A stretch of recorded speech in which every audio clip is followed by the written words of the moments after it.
తొలివేద యుగము లేదా ఋగ్వేద యుగం ఈ కాలంలో ఆర్యుల యొక్క సమగ్ర చరిత్రను అధ్యయనం చేసిన తర్వాత మనం మలివేద యుగంలోకి ప్రవేశించాల్సి ఉంటుంది. మలివేద యుగము అంటే క్రీస్తుపూర్వం 1000 నుండి 600 క్రీస్తుపూర్వం 600 వరకు ఆర్యుల యొక్క సామాజిక ఆర్థిక మరియు మత సాంస్కృతిక వ్యవహారాల్లో రంగాల్లో వచ్చినటువంటి మార్పులు అని అర్థం అన్నమాట. చరిత్రలో యుగాలు అనే పదాన్ని ఎందుకు వాడతామంటే కొన్ని ముఖ్యమైనటువంటి మార్పులు చోటు చేసుకున్నప్పుడు యుగము అనే పదాన్ని మనము ప్రయోగిస్తూ ఉంటాం. మలివేద యుగములో వచ్చినటువంటి మార్పులు ఏమిటి అంటే ముఖ్యంగా ఆర్యుల యొక్క సాంస్కృతిక క్షేత్రం కల్చరల్ జోన్ అంట. ఇది తొలివేద యుగంలో ఋగ్వేద కాలంలో సప్తసింధు ప్రాంతం వాళ్ళ యొక్క ప్రధాన కేంద్రంగా ఉంది. అట్లాంటిది మలివేద కాలంకి వచ్చేసరికి ఆర్యులు గంగా యమున నదీ పరివాహక ప్రాంతంలోకి ప్రవేశించడం జరిగింది. ఏ షిఫ్ట్ అంటాం, shift from the Saptasindhu region to Ganga Yamuna దో. అంటే ఈ యుగంలో ఆర్యులు ప్రస్తుత ఉత్తరప్రదేశ్ ప్రాంతంలోకి ప్రవేశించడం జరిగింది. ఆర్య తెగలు ఇవి మలివేద కనబడకుండా పోయినాయి, అంతరించిపోయినాయి. వీటి స్థానంలో కొత్త కొత్త తెగలు వచ్చాయి. ఎవరా కొత్త కొత్త తెగలు? కురు అంటే కురుక్షేత్రం. ప్రస్తుతం మనం హస్తినాపురం ఢిల్లీ ప్రాంతాన్ని హర్యానా ప్రాంతాన్ని పరిపాలించినటువంటి కురువంశం. కురు వాళ్ళకి పొరుగునున్నటువంటి వాళ్ళు పాంచాలులు. కురు, పాంచాల, అంగ, వంగ, విదేహ, ఖాసీ, మగధ ఇట్లాంటి కొత్త కొత్త తెగల రాజ్యాలు వచ్చాయి. ఈ తెగలు కూడా మనం గుర్తించుకోవాల్సినటువంటి అవసరం ఉంది. అందుకనే మహాభారత యుద్ధం కూడా బహుశా జరిగి ఉంటే మలివేద కాలంలో జరిగి ఉండాలి. ఎందుకంటే కురువంశం అనేటువంటిది వచ్చింది మలివేద కాలంలోకి వచ్చింది. మహాభారత యుద్ధం ఎప్పుడు జరిగి ఉంటుంది? చరిత్రకారులు ప్రస్తుతం ఎక్కువ మంది అంగీకరిస్తున్నటువంటి సంవత్సరం క్రీస్తుపూర్వం 956. క్రీస్తుపూర్వం 956 కాలం నాటికి మహాభారత యుద్ధం జరిగి ఉండాలి. అంటే కొత్త తెగలు వచ్చేసాయి అని అర్థం అన్నమాట. కురువంశం ఎట్లా వచ్చింది? కురుక్షేత్రాన్ని పరిపాలించింది కురువంశం. ఋగ్వేద కాలం నాటి భరత మరియు పురు ఈ 2 తెగలు కలిసిపోవడం వల్ల కురు తెగ అనేటువంటి ఒక కొత్త తెగ ఏర్పడ్డదన్నమాట. ఇంకా ఏ మార్పులు కనిపిస్తున్నాయి? మార్పులు అనేటువంటివి రాజకీయ, సామాజిక, ఆర్థిక రంగాలు అన్నిట్లో కూడా మార్పులు కనిపిస్తున్నాయి మనకు. అందుకే దీన్ని యుగము అని అనడం జరిగింది. రాజకీయ రంగంలో ఏ మార్పులు వస్తున్నాయి? ఋగ్వేద కాలంలో రాజుకి కేవలం పరిమితమైన అధికారం ఉండేది. బలమైన శాసనసభలు, సభా సమితి ఉండేవి అని తెలుసుకున్నాం. మలివేద కాలంకి వచ్చేసరికి రాచరికం బాగా బలపడ్డది. రాజు నిరపేక్షమైన, నిరంకుశమైనటువంటి అధికారం చెలాయించాడు. రాజు బలపడడానికి గల కారణాలు ఏంటి అంటే ఏ శాసనసభలైతే ఆయనపై నియంత్రణ చేశాయో ఆ శాసనసభలు అంతరించిపోయినాయి. సభా సమితి అంటాం. ముందుగా సమితి అంతరించిపోయింది. సమితి కూడా ఎందుకు అంతరించిపోయింది అంటే మలివేద కాలంకి వచ్చేసరికి చిన్న చిన్న గణరాజ్యాలు కాస్త పోయి పెద్ద పెద్ద ప్రాదేశిక రాజ్యాలు వచ్చాయి. టెరిటోరియల్ స్టేట్స్ అంటాం. ట్రైబల్ స్టేట్స్ కాస్త పోయి టెరిటోరియల్ స్టేట్స్ వచ్చాయి. చిన్న చిన్న గణరాజ్యాలు పోయి పెద్ద పెద్ద రాజ్యాలు ఎప్పుడైతే వచ్చాయో ప్రజలు అందరికీ కూడా పోయి సమితిలో భాగస్వామ్యం తీసుకోవడం, పాల్గొనడం ఇది సాధ్యం కాలేదన్నమాట. అంటే అక్కడ దూరం అనేది చాలా ముఖ్యమైన విషయం. ఈ దూరం అనే కారణం వల్లనే సమితి అనేటువంటిది అంతరించిపోయింది. అందరూ కలవడము అనేటువంటిది సాధ్యపడలేదన్నమాట. అందుకని ముందుగా సమితి అంతరించిపోయింది. బలమైన సమితి ఎప్పుడైతే అంతరించిపోయిందో సభను నియంత్రించడం రాజుకు చాలా సులభమైపోయింది. అట్లా రాచరికం బాగా బలపడ్డది. రెండవ కారణం ఏంది అంటే రాజులు కొన్ని యజ్ఞాలు, యాగాలు చేశారు. దాని ద్వారా దైవంతో సమానమైనటువంటి స్థాయిని కూడా వాళ్ళు చాటుకోవడం జరిగింది. ఏ యజ్ఞాలు, యాగాలు? రాజసూయ, అశ్వమేధ, వాజపేయ, నరమేధ. ఇట్లా 4 ముఖ్యమైనటువంటి యాగాల గురించి వేద సాహిత్యం ప్రస్తావిస్తోంది. రాజసూయ యాగం చేసినప్పుడు సామాన్యమైనటువంటి రాజు కాస్త రాజన్యుడవుతాడు. అంటే కింగ్ ఆఫ్ కింగ్స్, రాజులకు రాజు అనమాట, రారాజు అవుతాడు. అట్లాంటి రారాజు వాజపేయం చేస్తాడు. వాజపేయము అంటే రథం. ఆ రథము ఏ దిక్కుకైనా వెళ్ళొచ్చు. ఆ దిక్కులకంతా ఆయనే అధిపతి అవుతాడు. అట్లాంటి వాడు అశ్వమేధం చేస్తాడు. అశ్వమేధం చేశాడంటే ఒక గుర్రాన్ని వదులుతారన్నమాట. ఆ గుర్రం ఏ దిక్కుకైనా వెళ్ళొచ్చు, దాన్ని ఆపచ్చు, ఎవరైనా ఆపచ్చు, రాజును సవాల్ చేయొచ్చు. అశ్వమేధం నిర్విఘ్నంగా ముగిసింది అంటే రాజన్యుడైన వాడు స్వరాట్ అవుతాడు. ఇట్లా స్థాయిలు పెంచుకుంటూ పోతారు. కానీ గుర్తుంచుకోవాల్సింది ఏంటంటే నరమేధం అనేది ప్రస్తావించబడ్డది, కానీ ఎవడు చేయలేరు. వేదకాలంలో చెయ్యనటువంటి ఒక యాగం ఏమిటి అంటే నరమేధం. ఎందుకంటే అది చాలా కాంప్లికేటెడ్, చాలా క్లిష్టమైందనమాట. ఇది మనకు ఆంధ్రుల చరిత్రలో విష్ణుకుండినులు, వీళ్ళలో మాధవవర్మ అనే రాజు ఈ నరమేధం చేసినట్టుగా చెప్పబడ్డదన్నమాట. అదొక్కటే ఆధారం. మిగిలిన వాళ్ళు ఎవరు కూడా నరమేధానికి పూనుకోలేదు. కానీ అక్కడ జరిగింది ఏంటి అంటే ఈ యజ్ఞాలు యాగాల వల్ల రాజులు తమకు దైవంతో సమానమైనటువంటి స్థాయిని చాటుకోవడం జరిగింది. ఇట్లా రాచరికం బలపడ్డది. నెక్స్ట్ ఇంకా ఏ మార్పు వచ్చింది అని అంటే ఋగ్వేద కాలంలో యంత్రాంగం అనేది లేదు. అవసరాన్ని బట్టి అధికారులు నియమించబడేవాళ్ళు. అట్లాంటిది మలివేద కాలంకి వచ్చేసరికి యంత్రాంగం విస్తృతం గావించబడ్డది. కొత్త కొత్త అధికారులు నియమించబడ్డారు. ఎవరి ముఖ్యమైనటువంటి అధికారులు? బగదుగ్గా. బగదుగ్గా అంటే బాగా అన్నాం. బాగా అంటే కంపల్సరీ ట్యాక్స్. ప్రజలందరూ కూడా తప్పనిసరిగా కట్టాల్సినటువంటి పన్నును బాగా అన్నాం. ఈ భాగాన్ని వసూలు చేయడానికి వచ్చినటువంటి వాడు బగదుగ్గా. యంత్రాంగం విస్తృతం గావించబడ్డది. కొత్త కొత్త అధికారులు నియమించబడ్డారు. ఎవరి ముఖ్యమైనటువంటి అధికారులు?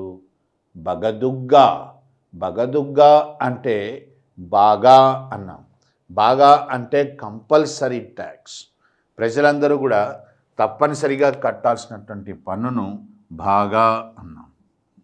ఈ భాగాన్ని వసూలు చేయడానికి వచ్చినటువంటి వాడు బగదుగ్గా, కొత్త అధికారి అన్నమాట, బగదుగ్గా. అట్లాగే బలి అన్నాం. బలి అంటే స్వచ్ఛంగాను వచ్చినటువంటి వాడు బలిసాధక. అట్లాగే ఆర్యులు వ్యసనాలు, వీళ్ళలో ప్రధానమైనటువంటి వ్యసనం జూదం ఆడడం. ఈ జూద గృహాలకు కూడా పర్యవేక్షణకు ఒక అధికారి ఉంటాడు. ఆయన పేరే అక్షవేప అంటాం. ఇట్లాంటి కొత్త యంత్రాంగం, వీళ్ళని కూడా మనము తరచుగా ఎగ్జామ్స్లో అప్పుడప్పుడు వీళ్ళ మీద కూడా ప్రశ్నలు వేస్తుంటారు. అట్లాగే ఇంకొక అధికారి కూడా వచ్చాడు, సూత అంటాం. ఎవరు సూతుడంటే? సామాన్యంగా సూత అంటే అర్థం ఏంటంటే రథాన్ని నడిపేవాడు అని అర్థం. సూతులు గొప్ప పండితులు అన్నమాట. అటు పద్యాలు అల్లుతారు, కథలు చెప్తారు, పాటలు పాడుతారు. వీళ్ళని ఒక రకంగా విదూషకులని కూడా అనొచ్చు మనం. Bard, B A R D, bard. బాడ్ అంటే పోయట్ కమ్ సింగర్ అంటాం అన్నమాట. సూతుల గురించి మనం ఎందుకు ఇక్కడ ప్రస్తావిస్తున్నాము అంటే ఈ సూతులు మహాభారతాన్ని గానం చేసేవాళ్ళు. మహాభారతాన్ని వేదవ్యాసుడు రాయడం జరగలేదు. మహాభారతాన్ని వేదవ్యాసుడు శ్లోకాల రూపంలో సమకూర్చాడు. శ్లోకాల రూపంలో సమకూర్చబడినటువంటి మహాభారతాన్ని సూతులు గానం చేసేవాళ్ళు. అట్లా గానం చేసేటువంటి మహాభారతాన్ని ఏమని పిలుస్తాము అంటే జయ సంహితం అంటాం. ఇది క్వశ్చన్గా అడిగారన్నమాట. మహాభారతం యొక్క అసలు పేరేంది? అసలు పేరేందంటే జయ సంహితం, జయ సంహితము అంటాం. దీనికి వేరే ఇతర పేర్లు కూడా ఉన్నాయి. ఎందుకంటే దీంట్లో 1,00,000 శ్లోకాలు ఉన్నాయి.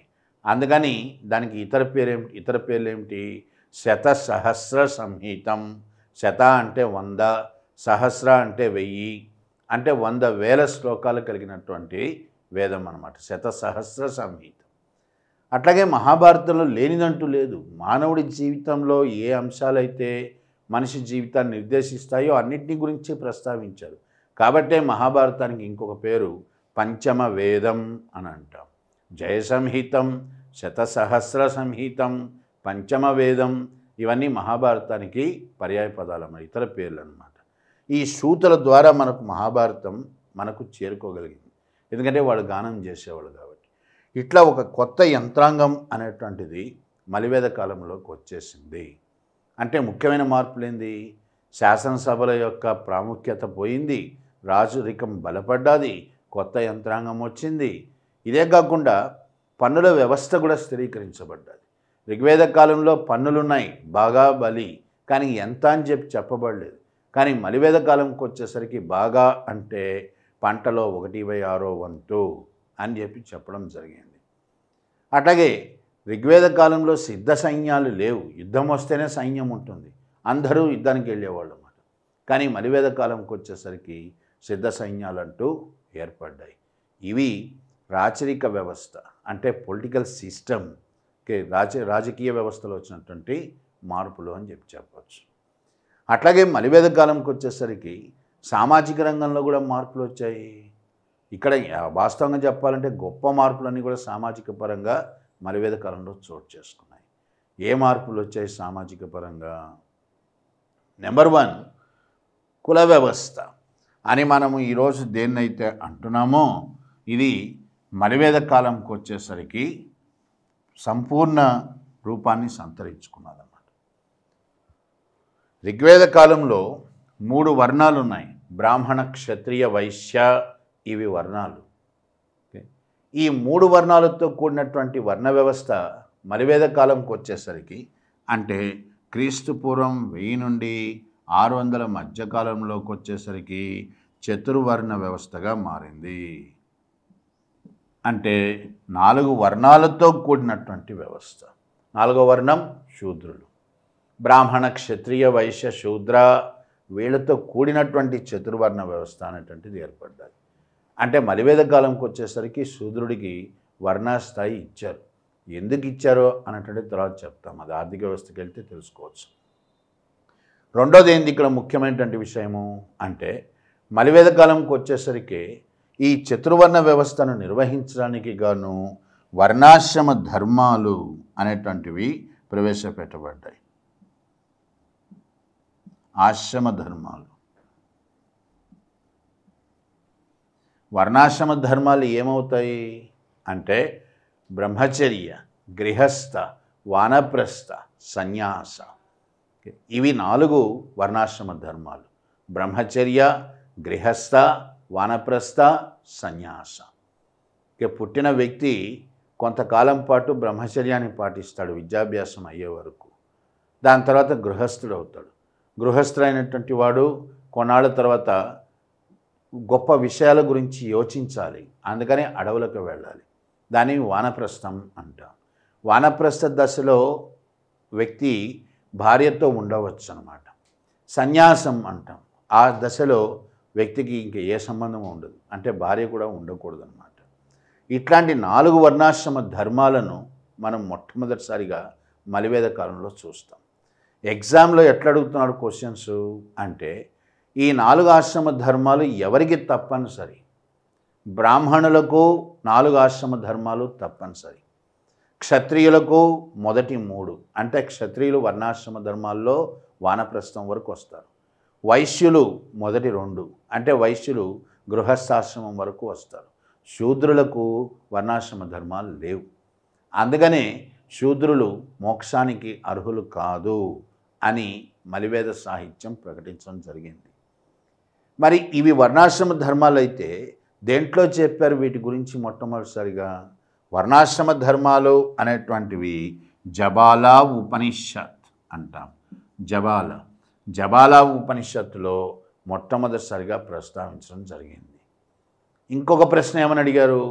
4 బ్రాహ్మణులకు తప్పనిసరి అయితే ఏ వర్ణాశ్రమ ధర్మాన్ని ఎవరు ఎప్పుడు పాటించలేదు అని అడిగాడు ఎగ్జామ్లో. ఏ ఆశ్రమ ధర్మాన్ని ఎవరు పాటించలేదు? సన్యాసాన్ని. ఎందుకంటే సన్యాసం పాటించడం చాలా కష్టం కాబట్టి సన్యాసాశ్రమ ధర్మం తప్పనిసరి, కానీ బ్రాహ్మణులు కూడా ఎవరు దాన్ని పాటించలేదు అన్నమాట. ఇది వర్ణాశ్రమ ధర్మాల గురించి. అంటే ఒక కొత్త వ్యవస్థ వచ్చింది. ఎందుకు వస్తుంది ఇట్లాంటి సాంప్రదాయం వర్ణాశ్రమ ధర్మాలు అంటే వర్ణ వ్యవస్థను కాపాడడానికి ఆ రకమైనటువంటి ఆధిపత్యం చలాయించడానికి వీటిని ప్రవేశపెట్టడం జరిగిందనమాట. ఇంకా ఏ మార్పులు వస్తున్నాయి అంటే అంటరానితనము, గోత్ర విధానము, ద్విజులు అనేటువంటి కొత్త ఆలోచన విధానం, ఇవన్నీ కూడా మలివేద కాలంలో కనిపిస్తాయి. ఎవరు అంటరాని వాళ్ళు? చాలామంది అంటరాని వాళ్ళు అనగానే శూద్రులు అంటాం. శూద్రులు అంటరాని వాడు కాదు. శూద్రులు అనేటువంటి ఇంతకుముందే చెప్పుకున్నాం మనం. ఆర్యుల్లోనే శూద్రులు అంటే ఆర్యులే. ఆర్యులలో బ్రాహ్మణ, క్షత్రియ, వైశ్య కాకుండా మిగిలిపోయిన ఆర్యులు శూద్రులు. వాళ్ళు అంటరాని వాళ్ళు కాదు. ఓకే, అంటరాని వాళ్ళు ఎవరవుతారు? అంటరాని వాళ్ళు ఎవరవుతారు అంటే పుట్టుక ద్వారా అంటరాని వాళ్ళు, వృత్తి ద్వారా అంటరాని వాళ్ళు. ఎవరు మరి పుట్టుక ద్వారా అంటరాని వాళ్ళు? వేదకాలంలో వివాహ పద్ధతులు ఉంటాయి 2 రకాలు. అనులోమ, ప్రతిలోమ అంటాం. అనులోమ వివాహం, ఎగో కులానికి చెందిన వ్యక్తి దిగో కులానికి చెందిన స్త్రీని చేసుకుంటాడు. వారికి పుట్టినటువంటి పిల్లలు ఉంటారు. ఇది అనులోమ వివాహ పద్ధతి ద్వారా పుట్టినటువంటి పిల్లలు. వీళ్ళని ఏమంటాము అంటే వ్రత్య అంటాం. వ్రత్యులు వీళ్ళు అంటరాని వాళ్ళు. ఇక్కడ ఈ వివాహ పద్ధతి ద్వారా జన్మించినటువంటి సంతానానికి తండ్రి స్థాయి వస్తుంది, కానీ తల్లి దిగువ స్థాయి నుంచి వచ్చింది. అందుకని వాళ్ళ యొక్క రక్తం సగం అపవిత్రమైంది అని అర్థం.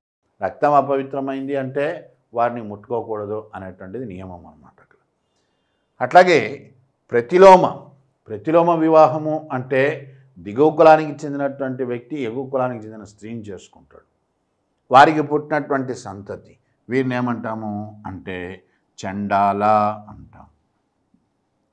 చండాల అనే పదాన్ని మనం వాడకూడదు స్ట్రిక్ట్గా చెప్తే. ఎందుకు వాడకూడదు అంటే ఒక వ్యక్తి యొక్క పుట్టుకను కించపరిచే విధంగా ఉంటుంది ఆ పదం. అందుకని చండాల అని వాళ్ళని పిలవడం జరుగుతుందన్నమాట. ఈ ఇద్దరు పుట్టుక ద్వారా అన్టచబుల్స్, అంటే అంటరాని వాళ్ళు అవుతారు. అట్లాగే వృత్తులు ఉన్నాయి. కొన్ని వృత్తులను నీచ వృత్తులు అన్నారు. ఏ వృత్తులు అవి? కళేబరాలు, చనిపోయిన డెడ్ బాడీని తొలగించడం, మురికిని తొలగించడం, ఇట్లాంటివన్నీ ఉంటుందన్నమాట. ఈ వృత్తులు చేసేవాళ్ళని కూడా వ్యవస్థలోకి అనుమతించలేదన్నమాట. వాళ్ళని ఏమని పిలిచారు అంటే నిషాద, నిషేధించబడ్డవాడు. నిషాద. అంచెజ అంటే గ్రామాలకు బయట ఉండేవాడు. అంచ అంటే చివర.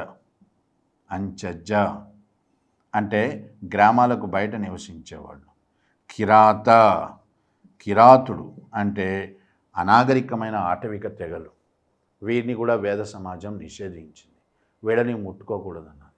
ఇట్లా అంటరానితనము అనేటువంటిది మనకు 2 రకాలుగా మలివేద కాలంకి వచ్చేసరికి సమాజంలో తలెత్తింది.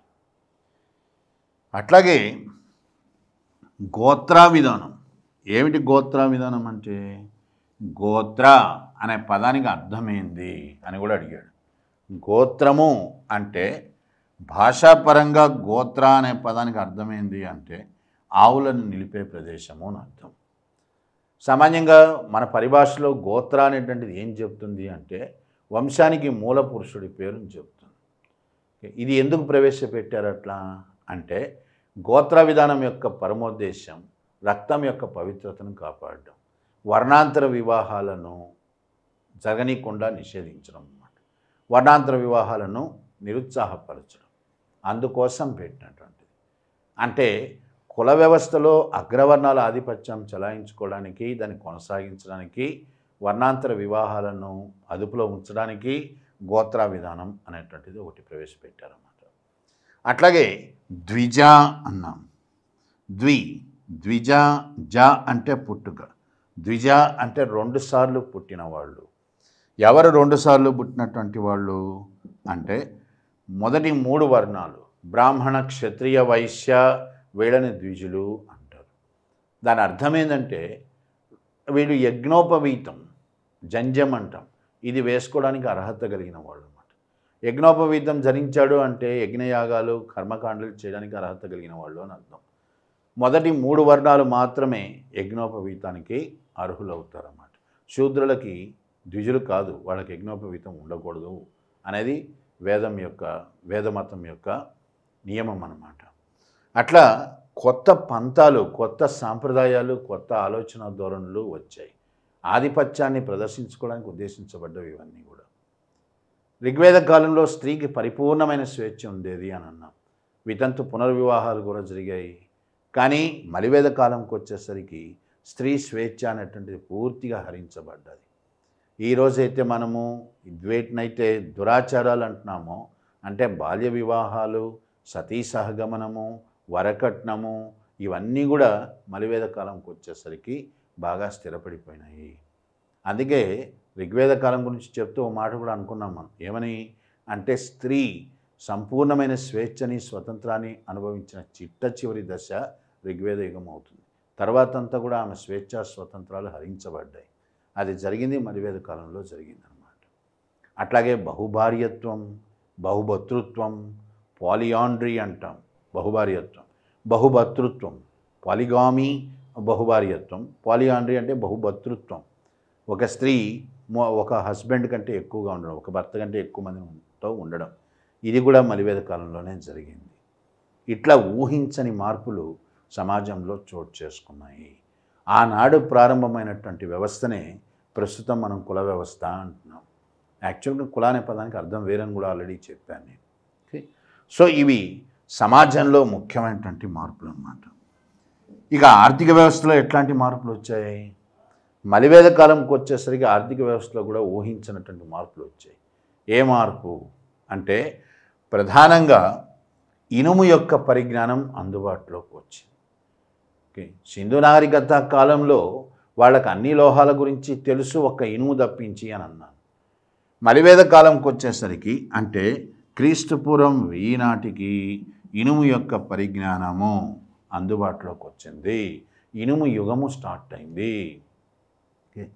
ప్రస్తుతం నడుస్తున్న లోహ దశ ఏంది అంటాం. ప్రస్తుతం నడుస్తున్న లోహ దశ కూడా ఇనుము యుగమే.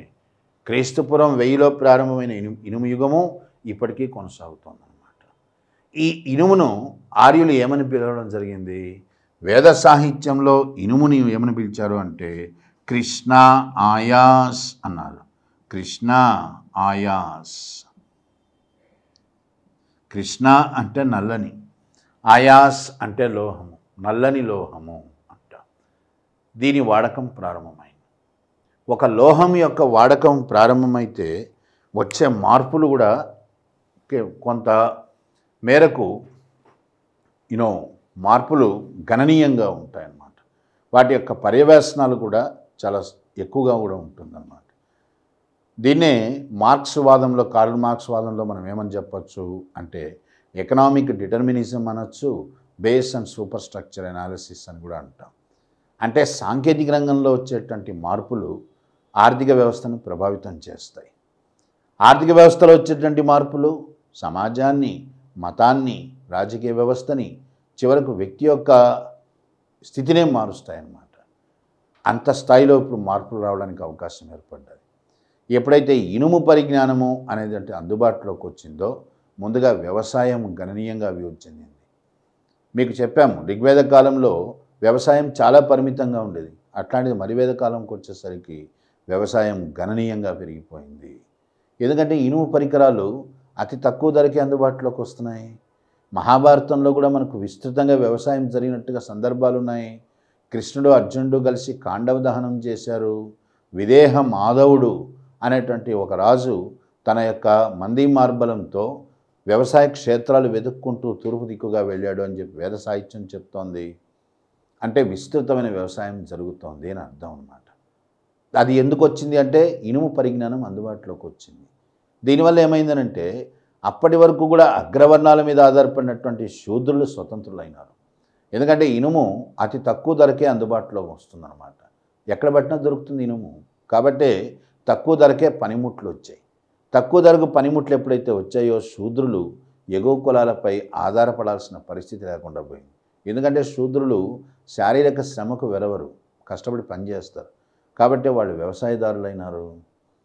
అంతకుముందు వరకు ఉన్న పరిస్థితి ఏంది అంటే సమాజంలో అన్ని వర్గాలు వ్యవసాయంలో ఉండేవి. క్షత్రియులు కూడా భూమిని దున్నుకునేవాళ్ళు, బ్రాహ్మణులు వ్యవసాయం చేయక తప్పేది కాదు. అట్లా క్షత్రియుడిగా భూమిని దున్నుకుంటున్నప్పుడే జనకుడికి సీత బయటపడింది. సీత అనే పదానికి అర్థం ఏందని కూడా అడిగాడు ఎగ్జామ్లో ఒకసారి. సీత అనే పదానికి అర్థం ఏంది అని అంటే కరెక్ట్గా చెప్తే నాగలి అని అర్థం అనమాట. ఇప్పుడు ఎప్పుడైతే ఇనుము పరిజ్ఞానం అందుబాటులోకి వచ్చిందో శూద్రులకి, వాళ్ళు వ్యవసాయదారులైనారు. వాళ్ళు ఎప్పుడైతే వ్యవసాయంలోకి వచ్చారో మిగిలిన సామాజిక వర్గాలు వ్యవసాయానికి పోవాల్సిన అవసరం లేకుండా పోయింది. శూద్రుడే ఉత్పత్తి చేస్తున్నాడు. ఓకే, ఇట్లా కొన్ని సామాజిక వర్గాలు వ్యవసాయం నుంచి విరమించుకున్నాయి, శూద్రులు వ్యవసాయదారులైనారు. ఇంకా పర్యవేక్షణాలు ఎట్లా ఉన్నాయి ఆర్థిక వ్యవస్థలో అంటే, విస్తృతమైనటువంటి వ్యవసాయం వల్ల మిగులు ఉత్పత్తి వచ్చింది. మిగులు ఉత్పత్తి అంటే ఏంది? నీ అవసరాలకు పోగా మిగిలేది మిగులు ఉత్పత్తి. ఇది పెట్టుబడిగా మారుతుంది. ఎప్పుడైతే మిగులు ఉత్పత్తి వచ్చిందో దాని ద్వారా వ్యవసాయము, వర్తకము, వాణిజ్యం ఇవన్నీ కూడా బాగా అభివృద్ధి చెందాయి. వర్తక వాణిజ్యాలు ఎప్పుడైతే అభివృద్ధి చెందుతున్నాయో ఆటోమేటిక్గా అంటే ఆ విధంగానే పట్టణాలు అభివృద్ధి చెందుతాయి. మలివేద కాలంకి వచ్చేసరికి పట్టణాలు విస్తృతంగా ఏర్పడుతున్నాయి. ఋగ్వేద కాలంలో నీకు పట్టణాలు కనబడవు. ఋగ్వేద కాలంలో ఏ పట్టణాలున్నా ఏమీ లేవు, గ్రామీణ వ్యవస్థలే కనిపిస్తాయి. అట్లాంటిది మలివేద కాలంకి వచ్చేసరికి అచిచత్ర, అతరంజికేర, హస్తినాపుర, శ్రవస్తి, పుష్కల ఇట్లాంటి గొప్ప గొప్ప పట్టణాలు వచ్చేసాయి. అందుకనే మలివేద యుగాన్ని ఏమంటాము అంటే, మలివేద యుగాన్ని రెండవ పట్టణ వ్యవస్థ, రెండవ పట్టణ దశ అంటాం. దీన్నే సెకండ్ ఏజ్ ఆఫ్ అర్బనైజేషన్, రెండవ పట్టణ దశ అంటాము. పట్టణ దశ, మొదటి పట్టణ దశ సింధు నాగరికత అవుతుంది. దాని తర్వాత రెండవ పట్టణ దశ మలివేద నాగరికత అవుతుంది అన్నమాట. ఇంకా ఏ మార్పులు చోటు చేసుకుంటున్నాయి అని అంటే, ఎప్పుడైతే ఆర్థిక వ్యవస్థ విస్తరిస్తుందో, వర్తకము, వాణిజ్యము అభివృద్ధి చెందుతున్నాయో, వర్తక సంఘాలు, చేతి వృత్తుల వారి సంఘాలు ఇవి ఏర్పడ్డాయి.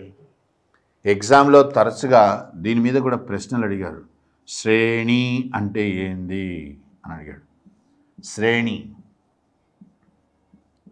శ్రేణి వ్యవస్థ. శ్రేణి అనగా వర్తక సంఘము లేదా చేతి వృత్తుల వారి సంఘము. ఇట్లా రెండు రకాలుగా ఉంటాయి శ్రేణులు. ఓకే, రెండు రకాల్లో వర్తక సంఘానికి వర్తక శ్రేణి అంటాం. ఆ వర్తక శ్రేణికి అధిపతి ఉంటాడు. ప్రతి శ్రేణికి ఒక అధిపతి ఉంటాడు. వర్తక సంఘానికి అధిపతిని ఏమంటాము అంటే శ్రేష్ఠి అంటాం. శ్రేష్ఠి అంటే అర్థము వర్తక సంఘానికి అధిపతి, head of the merchant guild అంటాం. ఇంగ్లీష్లో ఈ శ్రేణుల్నే మనం ఏమని పిలుస్తామంటే గిల్డ్ సిస్టమ్, గిల్డ్ అంటాం. అట్లాగే చేతి వృత్తుల వారి సంఘం కూడా ఉంది. చేతి వృత్తుల వారి సంఘాన్ని మనం ఏమని పిలుస్తాం, దానికి అధిపతిని ఏమని పిలుస్తాం, జ్యేష్ఠక అంటాం. జ్యేష్ఠకుడు అంటే చేతి వృత్తుల సంఘానికి అధిపతి అని అర్థం. ఇట్లా శ్రేష్ఠి మరియు జ్యేష్ఠక అనేటువంటి అధిపతులు వర్తక సంఘాలకి ఏర్పడడం కూడా జరిగింది. ప్రతి వర్తక సంఘము లేదా ప్రతి చేతి వృత్తుల సంఘము వీటికి వాళ్ళకంటూ కొన్ని నియమావళి ఉంటుంది. ఈ నియమావళిని ఏమంటాము అంటే శ్రేణి ధర్మ అంటాం. శ్రేణి ధర్మ అంటే అర్థము శ్రేణి యొక్క నియమావళి అని అర్థం. ఏది ఉత్పత్తి చేయాలి, ఎంత ఉత్పత్తి చేయాలి, నాణ్యత ఎంత శాతం ఉండాలి, ఎంత ధర నిర్ణయించాలి అన్నీ కూడా వాళ్ళే నిర్ణయించుకుంటారు. ఇక్కడ రాజ్యం యొక్క ఇంటర్ఫీరెన్స్ అంటే రాజ్యం యొక్క ప్రవేశం అంటూ ఉండదు ఈ విషయాల్లో. ఇట్లా బలమైనటువంటి సంఘాలు ఏర్పడ్డాయి. వాటిని ఏమంటున్నామంటే శ్రేణులు అంటాం. అట్లాగే మలివేద కాలంకి వచ్చేసరికి ఒక కొత్త రకమైనటువంటి కుండల తయారీ కూడా స్టార్ట్ అయింది. కుండల యొక్క ప్రాముఖ్యత ఏమని చెప్పుకున్నాం మనము? కుండల యొక్క ప్రాముఖ్యత ఏమిటి అంటే కుండని బట్టి ఆ జాతిని గుర్తిస్తాం. ఎందుకంటే అన్ని జాతులు ఒకే రకమైన కుండలు తయారు చేయవు. ఒక కుండను చూడంగానే చెప్పచ్చు ఏ జాతి తయారు చేసింది అది అని. ఎందుకంటే ఒక్కొక్క కుండ ఒక్కొక్క రకంగా ఉంటుంది కాబట్టి, భిన్నంగా ఉంటుంది కాబట్టి. మలివేద కాలం నాడు తయారైనటువంటి కుండలను ఆర్కియాలజీ అంటే పురావస్తు పరంగా మనం ఏమని పిలుస్తాము అంటే పీజీడబ్ల్యూ అంటాం. అంటే పెయింటెడ్ గ్రేవేర్ అంటాం. ఓకే, గోధుమ రంగు కుండలు అన్నమాట. పెయింటెడ్ గ్రేవేర్ అని అంటాం. ఓకే, ఇది శాస్త్రీయపరమైనటువంటి నామం అన్నమాట. మలివేద కాలం నాటి కుండలకు ఇవ్వబడినటువంటి పేరు అన్నమాట. క్రీస్తుపూర్వం 1000 నుంచి 600 మధ్యలో కలిగి. ఓకే, సింధు నాగరికత కుండలను ఏమని పిలిచాం మనము? బీపీడబ్ల్యూ అన్నాం, బ్లాక్ పాలిష్డ్ వేర్ అని అన్నాం. మలివేద కాలం నాటి కుండలను కాస్త పీజీడబ్ల్యూ అనడం జరుగుతుంది. వేద సాహిత్యం ఏమని పిలిచింది? వేద సాహిత్యం ఈ కుండల్ని ఏమని పిలుస్తోంది అంటే నీలలోహిత అంటుంది. ఇది కూడా అడిగాడు చాలాసార్లు. నీలలోహిత అంటే అర్థమేంది అన్నాడు. నీలలోహితములు అంటే మలివేద కాలం నాడు తయారు చేయబడ్డ కుండలు అని అర్థం అన్నమాట. ఇట్లా మలివేద కాలంకి వచ్చేసరికి మార్పులు విస్తృతంగా తయారైనాయి ఆర్థిక వ్యవస్థలో అన్నమాట. ఇక మతం ఎట్లా ఉన్నది? మతపరంగా ఏ మార్పులు వచ్చాయి మలివేద కాలంలో? ఎట్లయితే సామాజిక, రాజకీయ, ఆర్థిక రంగాల్లో ఊహించని మార్పులు వస్తున్నాయో మతంలో కూడా ఆ స్థాయిలోనే మార్పులు వస్తున్నాయి. ఊహించనంతటి మార్పులు వచ్చేసాయి మతంలో కూడా. ఏ మార్పులు? ఋగ్వేద కాలం నాటి మతము నిరాడంబరమైనటువంటి మతం. అక్కడ కాంప్లికేటెడ్ అంటే కొంత వివాదాస్పదమైన లేదా శ్రమతో కూడినటువంటి యజ్ఞాలు, యాగాలు అనేటువంటివి లేవు. మలివేద కాలంకి వచ్చేసరికి మతంలో యజ్ఞము, యాగము వీటి యొక్క పాత్ర ఎక్కువైపోయింది. ఎప్పుడైతే యజ్ఞాలు, యాగాలు ఎక్కువైపోతాయో మతంలో పురోహిత వర్గం యొక్క ఆధిపత్యం ఏర్పడుతుంది. ఎందుకంటే పురోహితుడు లేకుండా మనం యజ్ఞం, యాగం నిర్వహించలేము కాబట్టి. పురోహితాధిపత్యం ఎప్పుడైతే ఏర్పడ్డాదో మతముపై బ్రాహ్మణాధిపత్యం ఏర్పడ్డట్టయింది. ఋగ్వేద మతం అందరికీ అందుబాటులో ఉండేది. ప్రార్థన చేయడానికి పురోహితులు అవసరం లేదు, కళ్ళు మూసుకొని ప్రార్థన చేయొచ్చు. కానీ మలివేద కాలంకి వచ్చేసరికి యజ్ఞాలు, యాగాల యొక్క ప్రాధాన్యత పెరిగిపోయింది. దాంతో మతం పైన బ్రాహ్మణాధిపత్యం పెరిగింది. దేన్నైతే మనం ఋగ్వేద మతము, వేద మతము అంటున్నామో అది కాస్త బ్రాహ్మణ మతంగా మారిపోయింది. బ్రాహ్మణికల్ రిలీజియన్ అని కూడా అంటాం. పురోహితాధిపత్యము పెరగడం ఒక మార్పు. రెండో మార్పు ఏమిటి అంటే ఋగ్వేద కాలంలో ప్రధానమైనటువంటి దేవుళ్ళు ఇంద్ర, వరుణ, అగ్ని. మలివేద కాలంకి వచ్చేసరికి ఈ ముగ్గురు దేవుళ్ళ యొక్క ప్రాధాన్యత పూర్తిగా పోయింది. వారి స్థానంలో కొత్త దేవుళ్ళు ప్రవేశించారు. అట్లా వచ్చిన కొత్త దేవుళ్ళు ఎవరు? త్రిమూర్తులు, బ్రహ్మ, విష్ణు, మహేశ్వర. బ్రహ్మని ప్రజాపతి, సృష్టికి కర్తగా మనము గుర్తించడం జరిగింది ఈ యుగంలో. విష్ణు అంటే సృష్టిని కాపాడేవాడు. ఋగ్వేద కాలంలో పశుపతి కాస్త రుద్రాగా పిలువబడ్డాడో అటువంటి రుద్ర కాస్త మలివేద కాలంకి వచ్చేసరికి శివ లేదా మహేశ్వరగా పిలువబడ్డాడు. ఇట్లా త్రిమూర్తులు అనేటువంటిది ఒక కొత్త విధానంగా వచ్చింది మలివేద కాలంలో. వీళ్ళు కాకుండా ఇంకా కొత్త దేవుళ్ళు వచ్చారు. ఎవరా కొత్తగా వచ్చినటువంటి దేవుళ్ళు? శూద్రులు తమకంటూ ఒక ప్రత్యేక దేవుణ్ణి కూడా సృష్టించుకోవడం జరిగింది.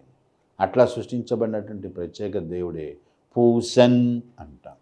పూసన్ మీద కూడా ఎగ్జామ్లో మనకు ప్రశ్నలు అడిగాడు. పూసన్ అంటే దేనికి దేవుడు అని అడిగాడు. పూసన్ అంటాం.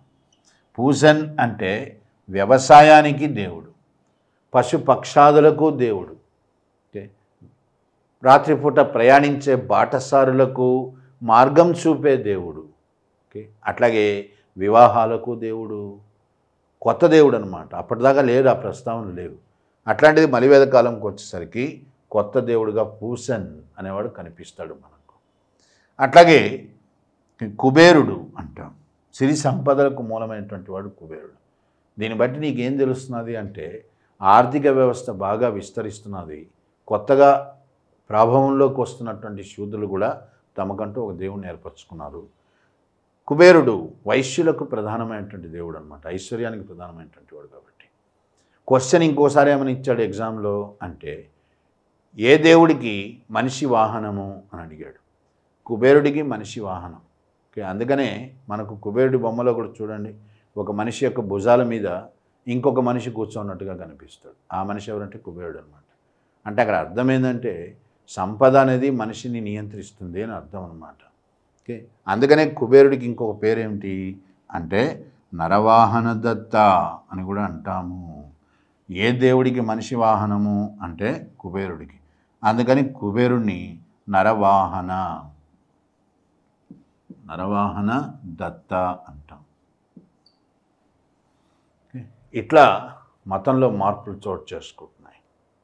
ఋగ్వేద మతం గురించి చెప్తూ ఏం చెప్పాను, సరస్వతి ఒకే ఒక్క స్త్రీ దేవత అన్నాను. కానీ మలివేద కాలంకి వచ్చేసరికి అసలు సరస్వతి ప్రస్తావనే లేదు. అంటే అర్థమైంది, సరస్వతి నది ఇంకిపోయింది లేదా అంతరించిపోయి ఉంటుంది అని అర్థం అన్నమాట. మలివేద కాలం చివరి దశకు వచ్చేసరికి కొన్ని మార్పులు చోటు చేసుకుంటున్నాయి. ఏమిటా మార్పులు అని అంటే బ్రాహ్మణాధిపత్యం పెరిగిపోవడం. ఇది సహజంగానే సమాజంలో ఇతర వర్ణాలించరాని విషయమైందనమాట. బ్రాహ్మణాధిపత్యాన్ని క్షత్రియులు, వైశ్యులు, శూద్రులు వీరందరూ కూడా ప్రశ్నించడం జరిగింది. సమాజంలో అశాంతి పెరిగింది. సామాజికపరమైనటువంటి ఆధిపత్యం ఎవరు చెలాయించాలి, బ్రాహ్మణుడా క్షత్రియుడా? ఇది నానాటికి పెరిగిపోతున్న యజ్ఞకాండలు, కర్మకాండలు ఇవన్నీ కూడా ఖర్చుతో కూడుకున్నాయి. ఆర్థిక వ్యవస్థ మీద భారాన్ని మోపే విధంగా ఉన్నాయి. అందుకనే వైశ్య, శూద్ర వీరు సహజంగానే బ్రాహ్మణ మతం వైపు విముఖతను ప్రదర్శించారు. పైగా బ్రాహ్మణ మతం యుద్ధకాంక్షను కూడా పెంచి పోషించింది. ఇది కూడా క్షత్రియుల యొక్క వ్యతిరేకతకు కారణమైందనమాట. అంటే అక్కడ జరుగుతున్నది ఏంది అంటే మలివేదం యొక్క చివరి దశకుంది. ఈ అశాంతి నుంచే సంస్కరణోద్యమాలు అంటాం. నెక్స్ట్ చాప్టర్ అదే మనకు. ఈ సంస్కరణోద్యమాలే బౌద్ధము, జైనము ఇవి ఆవిర్భవించాయన్నమాట. వాటి గురించి మనం ప్రత్యేకంగా ప్రస్తావిస్తాం. ఈ టాపిక్ ముగించే లోపల ఆల్రెడీ దీని గురించి చెప్తున్నప్పుడే చెప్పాను. దీంట్లో మనకి ఎగ్జామినేషన్ పరంగా అతి ముఖ్యమైనటువంటిది ఏంటి అంటే వేద సాహిత్యము అంట. ఓకే, తొలివేద యుగము, మలివేద యుగము వీటి మీద అంత తరచుగా ప్రశ్నలు రావడం లేదు. కానీ వేద సాహిత్యం మీద మాత్రము ఒకవేళ ఇవ్వడం అంటూ జరిగితే చాలా ప్రముఖంగా ఇస్తారన్నమాట. వేద సాహిత్యం చాలా ముఖ్యమైనటువంటి చాప్టర్ అవుతుంది. మరి దేన్ని వేద సాహిత్యం అంటాము? వేద సాహిత్యం ప్రధానంగా రెండు రకాలు. శృతి అంటాం మొదటిది, రెండోది స్మృతి అంటాం.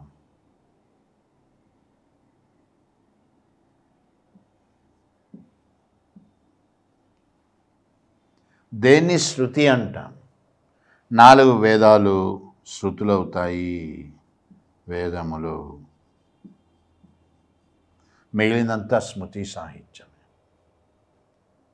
4 వేదాలు అంటే ఋగ్వేదము, సామవేదము, యజుర్వేదము, అథర్వణ వేదము.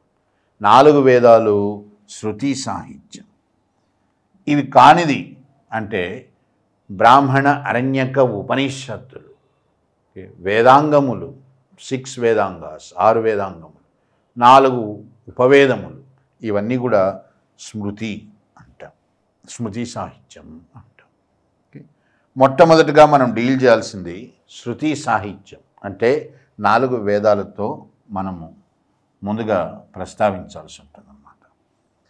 ఏమిటి 4 వేదాలు? వీటిని శృతులు అని అంటామా, ఇంకా వేరే పర్యాయ అంటే వేరే పదాలు కూడా ఉన్నాయి. శృతి, శృతి అంటే తనకు తానుగా చెప్పబడ్డది అని అర్థం అన్నమాట. రివీల్డ్ వన్స్ అంటాం. గొప్ప యోగులకి, గొప్ప గొప్ప ద్రష్టలకి, యోగ ద్రష్టలకి వాళ్ళ యొక్క ధ్యాన స్థితిలో వాళ్ళకి ఏమి స్ఫురించిందో, ఏమి తట్టిందో జ్ఞానంగా దాన్ని వాళ్ళు భద్రపరిచారు. దానికి కర్త అంటూ ఎవరు లేరు. అందుకనే వేదాలు రాయబడలేదు అని.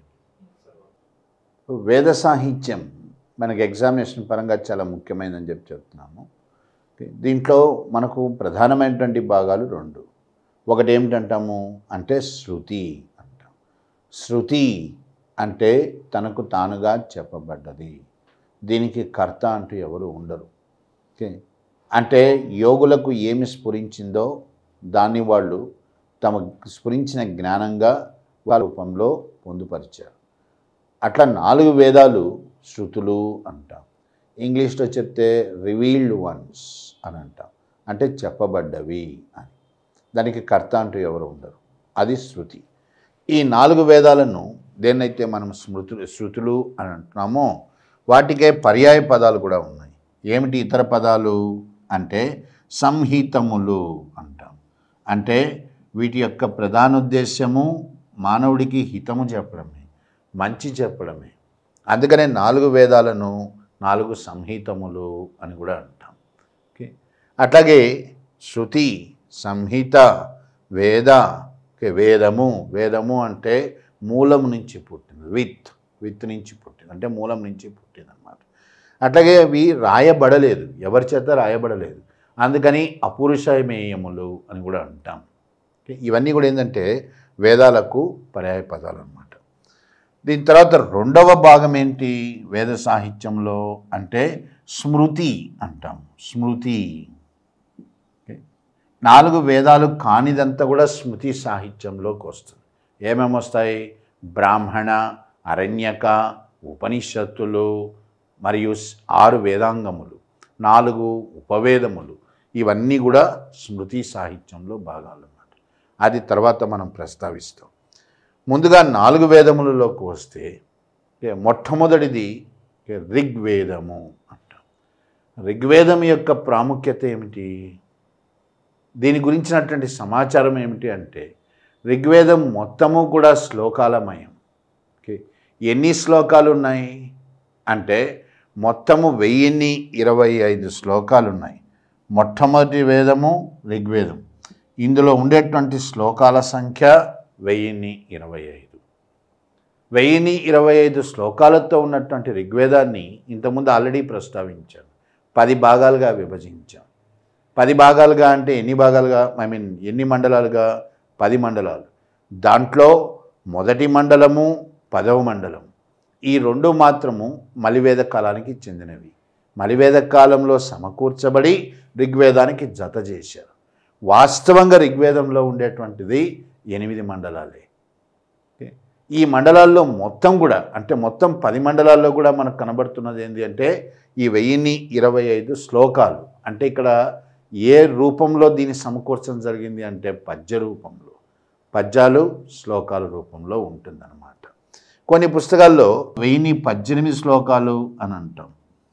అట్లా కూడా ఎందుకు వచ్చింది అంటే 7 శ్లోకాలు ఋగ్వేదానికి సామవేదానికి కలిపి ఉంటాయన్నమాట. ఆ 7 తీసేస్తే 1018 అవుతుంది, అంతే తేడా. వాస్తవానికి ఉండేటువంటిది 1025 అనమాట. 10 మండలాలుగా విభజించబడ్డది.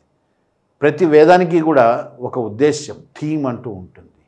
ఋగ్వేదం యొక్క ప్రధాన ఉద్దేశం ఏంటి అంటే ప్రార్థన.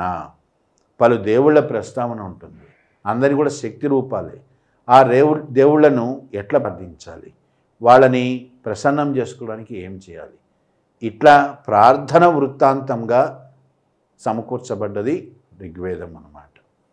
దీని యొక్క ప్రాధాన్యత ఏమిటి అంటే 4 వేదాల్లో అతి ముఖ్యమైనది అంటాం. ఇది కూడా క్వశ్చన్స్ అడిగినటువంటివే.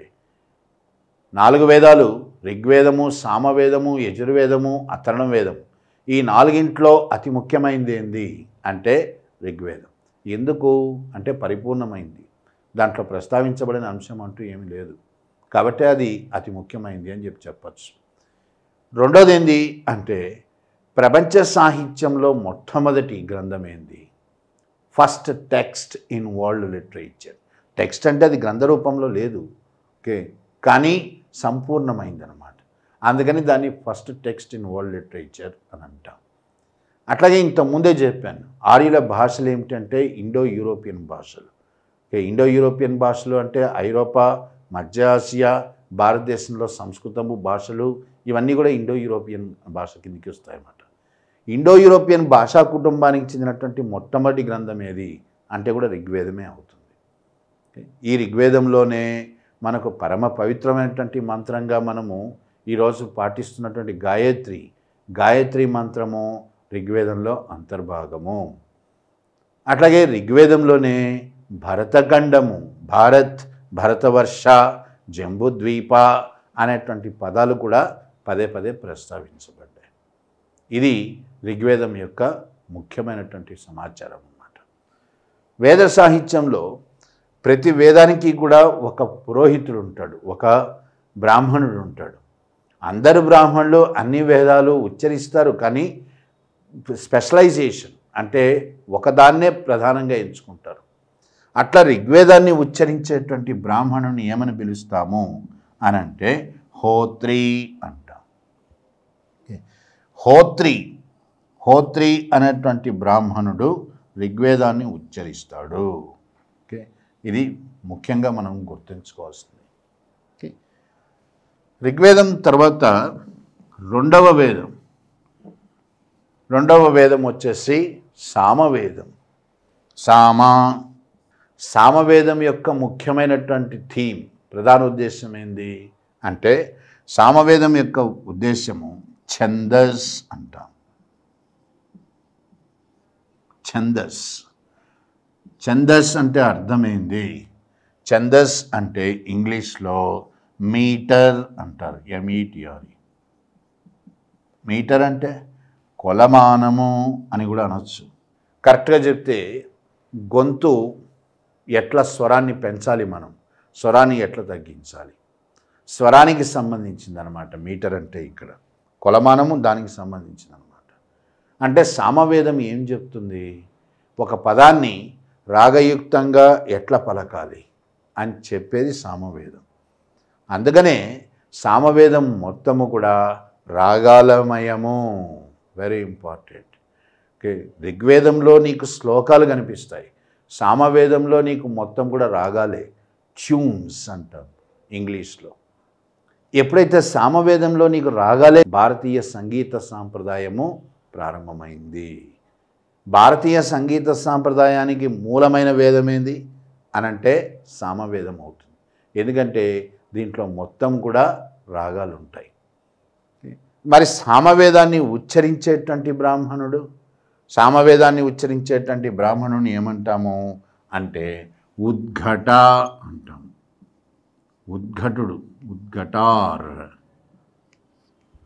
ఉద్ఘటార్ అంటే సామవేదాన్ని ఉచ్చరించేటువంటి బ్రాహ్మడు అని అర్థం అన్నమాట. రైట్. నెక్స్ట్ మూడవ వేదం ఏంది? మూడవ వేదము యజుర్వేదము అంటాం. యజుర్వేదం మొత్తము కూడా ప్రోస్ అంటే గద్య రూపంలో లిఖించబడ్డది. ఋగ్వేదమేమో పద్యం, సామవేదమేమో రాగం, యజుర్వేదమేమో గద్య రూపంలో లిఖించబడ్డది. అంటే రాయబడలేదు, సమకూర్చబడ్డది. యజుర్వేదం యొక్క ప్రధానోద్దేశం ఏంది అంటే యజ్ఞయాగాలు, కర్మకాండలు ఇవి ఎట్లా చేయాలో చెప్పేది యజుర్వేదం అన్నమాట. ఎప్పుడైతే యజ్ఞయాగాలు ఉన్నాయి, అనార్యులకు యజ్ఞయాగాలు ఉన్నాయి. అందుకనే యజుర్వేదం 2 భాగాలుగా విభజించబడ్డది. శుక్ల అంటాం. శుక్ల యజుర్వేదము అంటే ఇది ఆర్యులకు సంబంధించినటువంటి యజ్ఞయాగాలు, కర్మకాండలు వీటిని ప్రస్తావిస్తుంది అన్నమాట. వైట్ యజుర్వేద. శుక్ల అంటే తెల్లని, ఆర్యులు తెల్లని వర్ణం కలిగిన వాడు కాబట్టి శుక్ల యజుర్వేదం అంటాం. అట్లాగే కృష్ణ యజుర్వేదం. కృష్ణ అంటే నల్లని. కృష్ణ యజుర్వేదం వచ్చేసి అనార్యులకు సంబంధించినటువంటి కర్మకాండలు వీటి గురించి ప్రస్తావిస్తుంది. ఓకే, మరి యజుర్వేదాన్ని ఏ బ్రాహ్మణుడు ఉచ్చరిస్తాడు? యజుర్వేదాన్ని ఉచ్చరించేటువంటి బ్రాహ్మణుని ఏమంటాము అంటే అధ్వర్యు అంటాం. అధ్వర్యు అంటే ఆధ్వర్యం వహించేవాడు. ఒక యజ్ఞానికి కానీ యాగానికి కానీ ఆయన ఆధిపత్యంలో నిర్వహించబడడం జరుగుతుంది అని అర్థం అన్నమాట. అందుకని అతన్ని అధ్వర్యు అంటాం. ఇది యజుర్వేదానికి సంబంధించినంతవరకు. చిట్ట చివరి వేదం, 4వ వేదం వచ్చేసి అథర్వణ వేదం. దీన్ని మనము కొంచెం జాగ్రత్తగా గమనించాలి. ఎందుకంటే క్వశ్చన్స్ ఎట్లా ఇచ్చారు ఎగ్జామ్లో అంటే చాలా కాలం పాటు వేదంగా గుర్తించబడని వేదం ఏంది అన్నాడు. ఓకే, 4 వేదాల్లో చాలా కాలం పాటు వేదంగా గుర్తించబడని వేదం ఏది అంటే అథర్వణ వేదం. ఎందుకు దాన్ని వేదంగా గుర్తించలేదు? కారణాలు 2. ఒకటి, ఇది కంప్లీట్గా మొత్తం కూడా అనార్యులకు చెందింది. అనార్యులకు చెందింది కాబట్టి ఆర్యులు దీన్ని వేదంగా గుర్తించడానికి సిద్ధపడలేదు. ఒకటి. రెండోది, దీని యొక్క థీమ్, దీంట్లో ప్రధాన ఉద్దేశం ఏంటి అంటే మనం క్షుద్ర విద్యలు అంటాం ఈరోజు ఇంగ్లీష్లో, witchcraft, sorcery, okay, plus magic అంటాం. అంటే బాణామతి, చిల్లంగి ఇట్లా అంటుంటాం. అంటే భూత ప్రేత పిశాచాలు, వీటిని ఎట్లా మేల్కొల్పాలో చెప్తుంది అథర్వణ వేదం. దీంట్లో కొన్ని శ్లోకాలు, పొందుపరచబడ్డ శ్లోకాలు ప్రేతాత్మలకు ఉద్దేశించబడ్డవన్నమాట. వేదం అనేటువంటిది మానవుడి యొక్క ఉన్నతికి దోహదపడేది అని వేదమే చెప్తోంది. హితము అని కూడా అన్నాం దాన్ని. మరి అట్లాంటప్పుడు ఇందులో ప్రస్తావించబడ్డ అంశాలు మానవుడి యొక్క పతనానికి దారితీస్తున్నాయి. ఓకే, దీంట్లో చెడు ఉన్నది. అందుకని కూడా దీన్ని చాలా కాలం పాటు వేదంగా గుర్తించలేదు. చాలా కాలం పాటు వేదంగా గుర్తించలేదు. కానీ తర్వాత మళ్ళీ వేదంగా ఎందుకు గుర్తించారు అంటే వాస్తవంగా అథర్వణ వేదం కొన్ని ప్రయోజనాలు ఇచ్చినోడికి. ఏది? నెంబర్ 1 అంటే అథర్వణ వేదం యొక్క ప్రాముఖ్యత ఏమిటి అంటే అథర్వణ వేదంలో భారతీయ గణిత శాస్త్రము, మన యొక్క గణిత శాస్త్రం, ఇండియన్ మ్యాథమెటిక్స్ అంటాం, ఇది అథర్వణ వేదంలో భాగం అన్నమాట. నెంబర్ 1. నెక్స్ట్ నెంబర్ 2, అట్లాగే భారతీయ రేఖాగణితము అంటే జామెట్రీ అంటాం. మ్యాథమెటిక్స్, జామెట్రీ అండ్ ఆయుర్వేదం, మన అసలు సిసలైనటువంటి వైద్య విధానం ఆయుర్వేదం, ఇది కూడా అథర్వణ వేదంలో భాగమే. అంటే మనకు ఎంతో ఉపకరించినటువంటి గణితము, రేఖాగణితము, ఆయుర్వేదము, ఇవన్నీ అథర్వణ వేదం నుంచి వచ్చాయి. ఇవి మనకు గొప్ప ప్రయోజనాన్ని చేకూర్చాయి. అందుకనే అథర్వణ వేదానికి వేద స్థాయి ఇవ్వబడ్డది. ఇంకొకటి ఇక్కడ గుర్తించాల్సింది ఏంటంటే ప్రతి వేదానికి ఒక బ్రాహ్మణుడు ఉంటాడు. ఋగ్వేదానికి హోత్రి, సామవేదానికి ఉద్ఘటుడు, యజుర్వేదానికి అధ్వర్యు. కానీ అథర్వణ వేదాన్ని ఉచ్చరించే బ్రాహ్మణుడు ఉండడు. బ్రాహ్మణుడు లేని బ్రాహ్మణుడు ఉచ్చరించని వేదం ఏది అంటే అథర్వణ వేదం. అథర్వణ వేదానికి బ్రాహ్మణుడు లేడు. ఇట్లా 4 వేదాలు కలిస్తే మొదటి భాగం, దాన్నే శృతి అన్నాము. ఓకే, దీని తర్వాత వచ్చింది వేద సాహిత్యంలో రెండో భాగం, దాన్నే స్మృతి అంటాము. స్మృతి సాహిత్యం ఏంది? స్మృతి అంటే అర్థము, స్మృతి అంటే జ్ఞాపకము అని కూడా అర్థం వస్తుంది. మనము ఇదేనైతే మనం చదువుతామో, దేన్ని గ్రహిస్తామో దాని మీద మనం వ్యాఖ్యానం చేస్తాం. ఆ జ్ఞాపకాన్ని ఆధారంగా చేసుకొని దాని మీద వ్యాఖ్యానం చేస్తాం. అట్లా చేయబడ్డప్పుడు అది స్మృతి అవుతుంది. మరి స్మృతి సాహిత్యంలో ఏమేమి వస్తాయి అంటే ప్రతి వేదానికి అనుబంధంగా ఉండేటువంటివన్నీ కూడా స్మృతి సాహిత్యంలో వస్తాయి. ఏమిటి అట్లా ప్రతి వేదానికి అనుబంధంగా ఉండేటువంటివి అంటే బ్రాహ్మణ,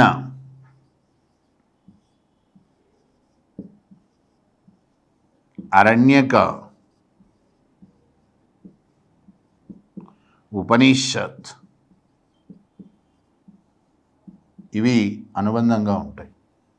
ప్రతి వేదానికి కూడా బ్రాహ్మణాలు ఉంటాయి, అరణ్యకములు ఉంటాయి, ఉపనిషత్తులు ఉంటాయి. బ్రాహ్మణములు ఇవి దేని గురించి చెప్తాయి అంటే మళ్ళీ అదే సేమ్ థీమ్ అన్నమాట. యజ్ఞము, యాగము ఎట్లా చేయాలో చెప్పేవి బ్రాహ్మణాలు. బ్రాహ్మణాల యొక్క ముఖ్యోద్దేశం యజ్ఞయాగాలు. అరణ్యకములు ఇవేం చెప్తాయి అంటే అరణ్యవాసం, ఓకే, అడవుల్లో జీవితం ఎట్లా గడపాలా అని చెప్పేది అరణ్యకములు. ఉపనిషత్తులు ఇవి చాలా ముఖ్యం మనకు ఎగ్జామినేషన్ పరంగా. ఓకే, ఎట్లాంటి క్వశ్చన్స్ అడిగాడు? ఎన్ని ఉపనిషత్తులు ఉన్నాయి అని అడిగాడు.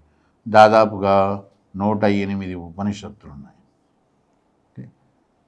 ఉపనిషత్తులు ప్రతి వేదానికి చివరిలో కనిపిస్తాయి. అందుకనే ఉపనిషత్తులని వేదాంతము అంటాము. వేదాంత. ఇది ఎగ్జామ్లో ప్రశ్నగా ఇవ్వబడ్డది. ఎట్లా ఇవ్వబడ్డది ప్రశ్నగా? వేద సాహిత్యంలో దేన్ని వేదాంతం అంటారు అన్నాడు. దేన్ని వేదాంతం అంటాము? ఉపనిషత్తుల్ని. ఎందుకంటే వేదాలకు చివర కనిపిస్తాయి కాబట్టి. అది భారతీయ తత్వశాస్త్రం అంటే ఇండియన్ ఫిలాసఫీ, దానికి మూలం ఉపనిషత్తులు అన్నమాట. మన వేదాంతం అంతా కూడా ఉపనిషత్తుల ఆధారంగానే వచ్చింది. మరి ఉపనిషత్తులు దేని గురించి డీల్ చేస్తాయి, ప్రస్తావిస్తాయి? ఉపనిషత్తుల యొక్క సారాంశం ఏమిటి అంటే మెటాఫిజిక్స్ అంటాం. ఏంది మెటాఫిజిక్స్ అంటే? కొన్ని కంటికి కనిపించనివి ఉంటాయి, ఓకే, తర్కానికి కూడా అందనివి ఉంటాయి అన్నమాట. అట్లాంటి వాటిని గురించి ప్రస్తావించేది ఉపనిషత్తులు. అంటే కరెక్ట్గా అర్థం అయ్యి కానటువంటి విషయాలు కొన్ని ఉంటాయి, వాటి గురించి ప్రస్తావిస్తాయి. అంటే ఎట్లాంటి విషయాలు? సావు అంటే ఏంది, పుట్టుక అంటే ఏంది, మంచి అంటే ఏంది, చెడు అంటే ఏంది, సృష్టి అంటే ఏంది, సృష్టి ధర్మం అంటే ఏంది, ఇట్లాంటి వేదాంతపరమైనటువంటి అంశాలు, వాటినే మెటాఫిజిక్స్ అంటాం. ఇవన్నీ కూడా ఉపనిషత్తుల్లో భాగం అన్నమాట. ఎగ్జామ్లో మనకి ఎట్లాంటి ప్రశ్నలు ఇచ్చాడంటే, ఏ ఉపనిషత్ చావు గురించి ప్రస్తావిస్తుంది అని అడిగాడు. చూడండి, కఠోపనిషత్. కఠోపనిషత్ చావు గురించి ప్రస్తావిస్తుంది. మరణం అంటే ఏంది? కఠోపనిషత్తులో నచికేత అనేటువంటి శిష్యుడు తండ్రిని అడుగుతాడు, తండ్రి చావు అంటే ఏంది? నచికేతుడికి యముడికి మధ్య ఒక సంవాదం జరుగుతుంది. యముడు నచికేతుడికి ప్రశ్నలకు సమాధానం చెప్తాడు. ఇవన్నీ కూడా క్వశ్చన్స్ అడిగాడు ఒకప్పుడు. యముడికి నచికేతుడికి మధ్య జరిగే సంభాషణ ఏ ఉపనిషత్తులో కనిపిస్తుంది అని. అది కఠోపనిషత్. ఆల్రెడీ మీకు ఒక ఉపనిషత్తు గురించి చెప్పాను, బృహదారణ్యకో. ఇది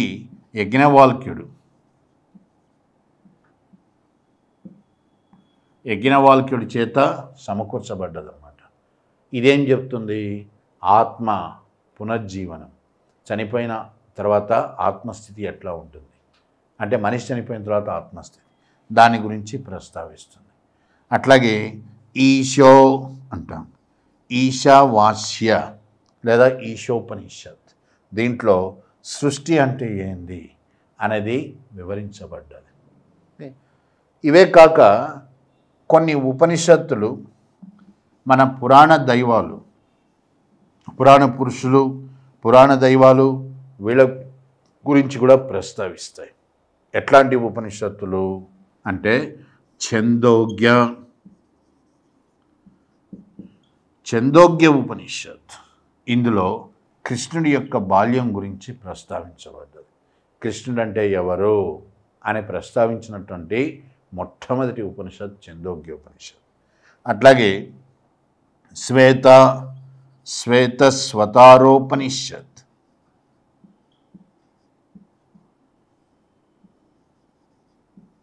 ఇందులో శివుడి గురించి ప్రస్తావన ఉంటుంది. శివుడు అంటే ఎవరు, వారి గురించినటువంటి వర్ణనంతా శ్వేతస్వతారలో ఉంటుంది. అట్లాగే కేనోపనిషత్. ఇందులో శివుడి యొక్క భార్య అయినటువంటి ఉమా లేదా పార్వతి, ఆమె ప్రస్తావన ఉంది. ఇట్లా దేవుళ్ళు దేవతల ప్రస్తావనలు కూడా ఉపనిషత్తుల్లో ఉంటాయి. ఇవి కాక ఉపనిషత్తుల్లో మనకు గొప్ప గొప్ప ఆలోచనలు, రిఫైన్డ్ ఐడియాస్, అత్యున్నతమైనటువంటి ఆలోచనలు కూడా ప్రస్తావించబడడం జరుగుతుంది.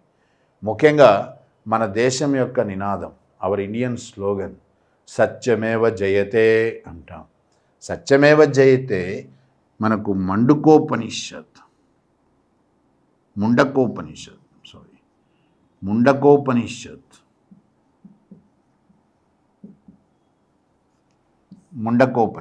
ఇందులో భాగం అన్నమాట. సత్యమేవ జయతే. దీన్ని అశోకుడు గ్రహిస్తాడనమాట. తన శాసనాల్లో ఆయన దీన్ని ప్రస్తావించడం జరిగింది. అట్లా దాని ప్రాధాన్యత వెలుగులోకి వచ్చింది. సత్యమేవ జయతే అది చివరకు మనకు మన దేశం యొక్క నినాదం అయిందనమాట. ఇట్లా ఉపనిషత్తుల్లో చక్కటి ఆలోచనలు కూడా మనకు పొందుపరచబడడం జరిగింది. దీని తర్వాత స్మృతి సాహిత్యంలో ఇంకా ఏమేమి వస్తాయి?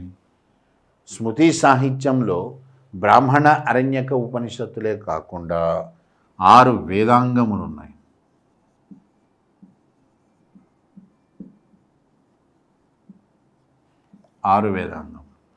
ఈ 6 వేదాంగముల యొక్క ఉద్దేశం ఏంటంటే వేదాలను మనం ఎట్లా చదవాలి, ఎట్లా అర్థం చేసుకోవాలి, అందుకు ఉపయోగకరిస్తాయన్నమాట.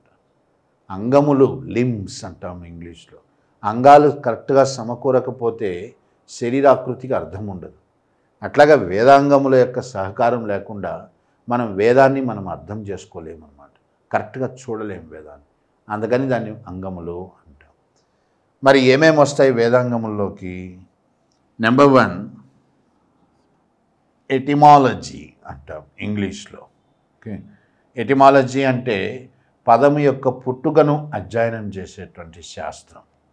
ఓకే, దీన్నే సంస్కృతంలో ఏమని పిలుస్తారు అంటే 6 వేదాంగములు.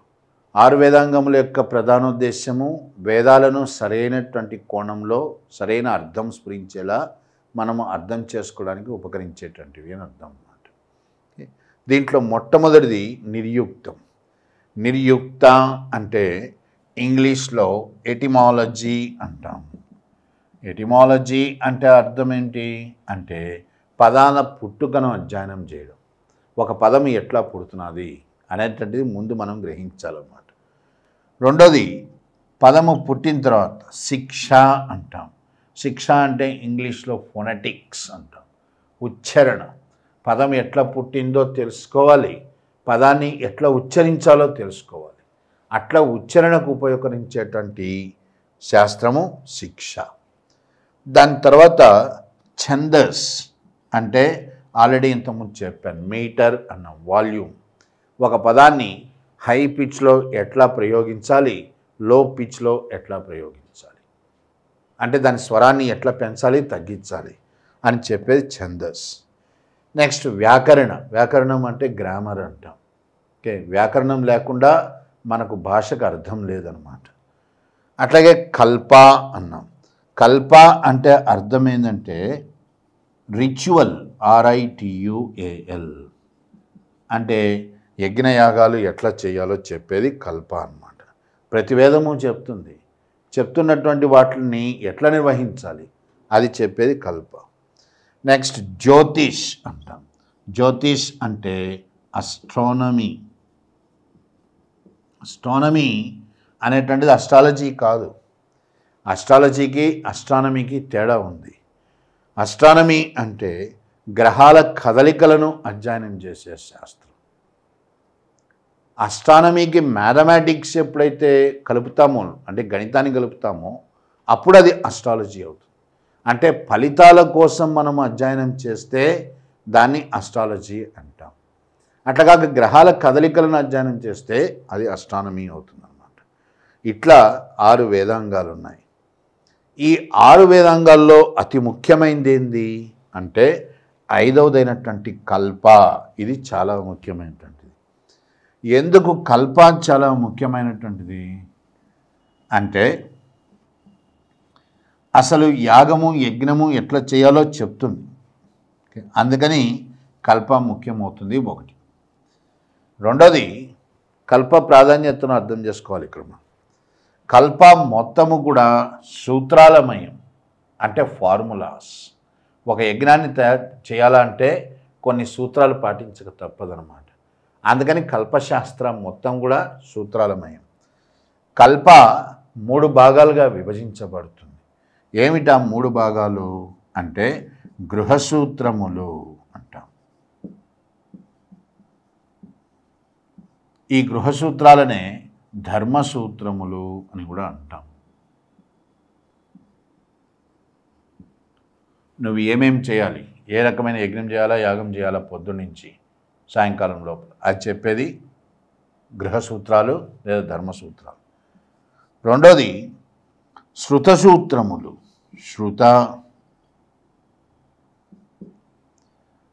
శృతసూత్రములు సమాజం ఎట్లాంటి యజ్ఞాలు యాగాలు చేయాలి చెప్తుంది.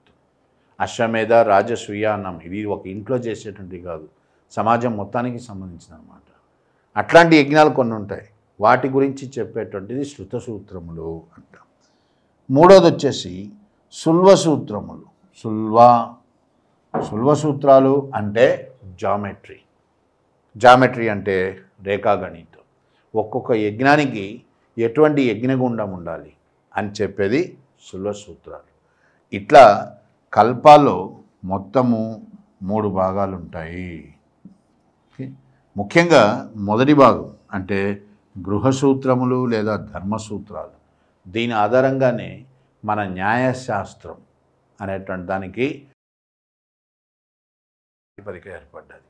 అందుకని కల్ప చాలా ముఖ్యమైనటువంటిది అన్నమాట. 6 వేదాంగాలు. ఓకే. నెక్స్ట్ వేద సాహిత్యంలో చిట్ట చివరి భాగం ఏమంటాము అంటే 4 ఉపవేదములు అంటాం. ఏమిటి 4 ఉపవేదాలు?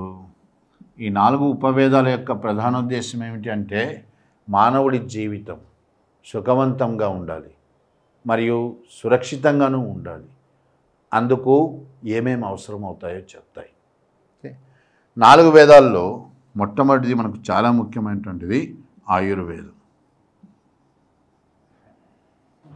ఆయుర్వేదము మన వైద్య విధానానికే మూలం అన్నమాట, భారతీయ వైద్యానికి. జీవనంలో అతి ముఖ్యమైనటువంటిది ఏంటంటే ఆరోగ్యవంతమైన జీవితం అన్నమాట. దాని గురించి చెప్పేటువంటిది ఆయుర్వేదం. రెండోది ఏంది అంటే శిల్ప అంటాం. శిల్ప అంటే మనలో గొప్ప కళాత్మకమైనటువంటి నైపుణ్యం ఉంటుంది, దృష్టి ఉంటుంది, దానికి ప్రతిరూపాన్ని సృష్టించడం. ఓకే. శిల్ప అంటే స్కల్ప్చర్, శిల్పమే స్కల్ప్చర్ అంటాం ఇంగ్లీష్లో. అది దేనికి సంబంధించింది అంటే మన కళాత్మకమైన దృష్టికి నిదర్శనం అన్నమాట. దాన్ని ఎట్లా పెంపొందించుకోవాలి, ఎందుకంటే దాని ద్వారా నీకు ఒక గొప్ప మానసికపరమైనటువంటి తృప్తి కలుగుతుంది కాబట్టి. అట్లాగే మూడోది ధనుర్వేద అంటే ఆర్చరీ అంటాం. ఓకే. గొప్ప విలుకాడికి కావాల్సింది ఏంది అంటే ముందు ఏకాగ్రత కావాలి. ఏకాగ్రతను ఎట్లా పెంచుకోవాలి, కరెక్ట్గా మన టార్గెట్ గమ్యాన్ని ఎట్లా చేరాలి, దాని గురించి చెప్పేటువంటిది ధనుర్వేదం అన్నమాట. నెక్స్ట్ 4వది గంధర్వ వేదం అంటే సంగీతం. ఎందుకంటే మనిషి జీవితానికి సంగీతం చాలా ముఖ్యం అన్నమాట. మనలో నిరాశ నిస్పృహకు తావు లేకుండా జీవితాన్ని ఉత్తేజవంతంగా తయారు చేస్తుందన్నమాట. ఇట్లా 4 ఉపవేదాలకు 4 ఉద్దేశాలు ఉన్నాయి.